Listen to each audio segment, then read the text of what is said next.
open your muslin.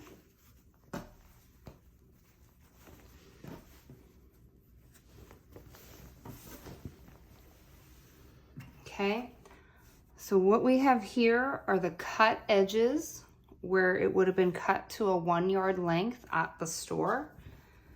And the opposite edges are going to be the salvage edges. This is where the fabric is woven. It's a tighter weave. Sometimes the edges have this little bit of fuzz. Here's the opposite side, okay? This is not a cut edge. This was a finished edge on the fabric. So what we're gonna do is fold this fabric in half and place the salvages, together. And we're gonna line them up as best we can and gently smooth out the fabric. Okay, so right now your 1 yard piece of fabric is folded in half on the salvage. The opposite end is the fold. And what you have now is 2 layers of fabric that you will be cutting. Okay? Now,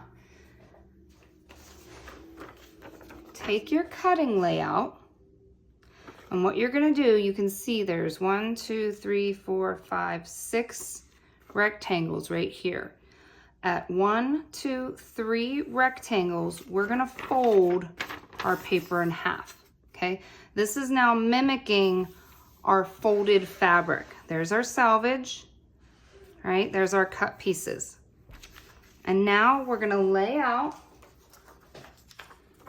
our pattern pieces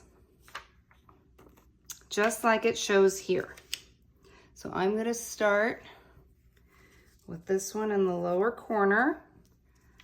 I'm gonna put this one over here and this one over here, okay? Because the square, here's your legend.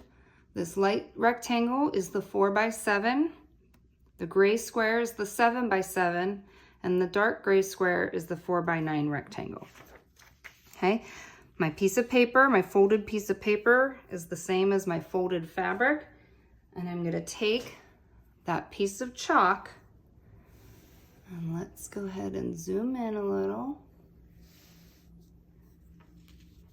And I'm gonna line this up right on the fold, and I'm gonna trace it. I'm using a piece of Taylor's chalk. This was on your materials list, and I'm using a color that I can see, okay? And I'm gonna trace 1, 2, 3, 4, 5, 6, 7 rectangles. So I'm gonna put this right next to here.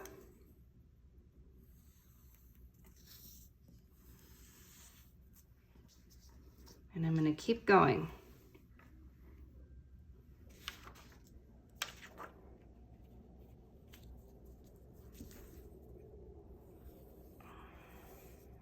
So I am matching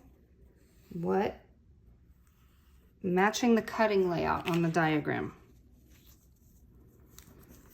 Okay, and as you can see, if I'm placing this pattern up against what I've just traced, I don't have to trace as many lines.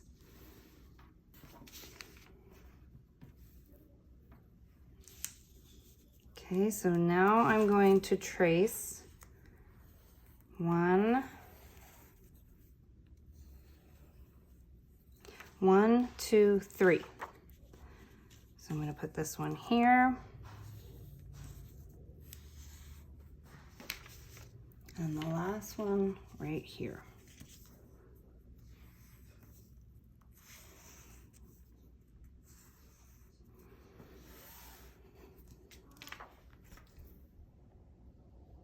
And as you can see,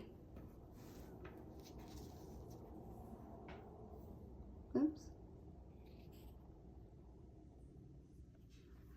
1, 2, 3, 4, 5, 6, 7. 1, 2, 3, 4, 5, 6, 7. Now, when I cut these out, I'm cutting out 2 at a time.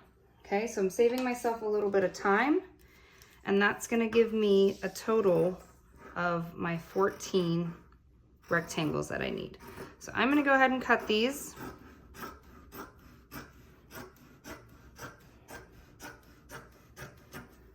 Okay, and on this fold here, I'm gonna place the scissors and cut that fold open, all right?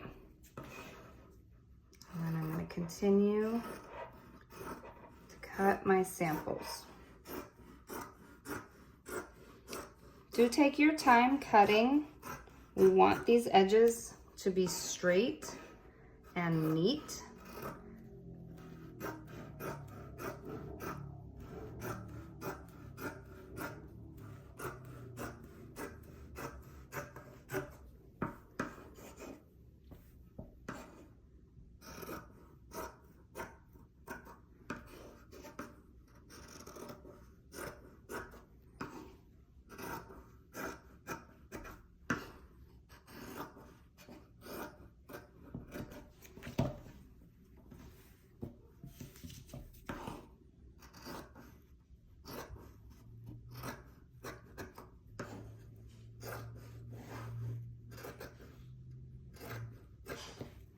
Right, and the last one. Now it's up to you. You could trace everything and then cut it all out. I just wanted to show you quickly the cutting process. And there is the first batch of swatches I need. Okay, so now you're simply going to repeat that for each of the others. So with this block, I need 1, 2, 3, 4, 5, 6. I'm gonna start up here and follow this cut line. Same thing, trace. I'm just kind of running the chalk against the piece of paper.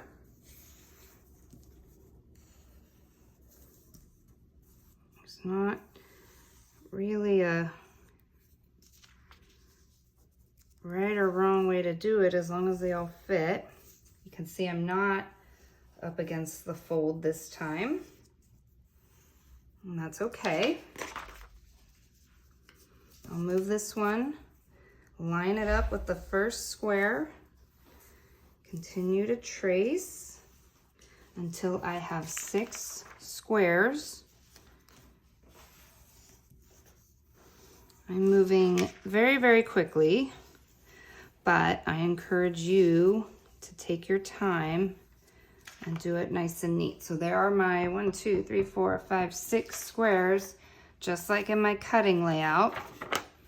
And with the 4 by 9, I only need to trace 2 to cut a total of 4. So there's 1, and there's 2. And as you can see, I have plenty of fabric. In case I make a mistake, I've got a little, well, I shouldn't say plenty, but I've got a little bit of cushion here and here if I make a mistake or if I need more swatches when we start sewing these. And now I will cut these out the same way I cut the first ones out, and cutting your sample swatches is done.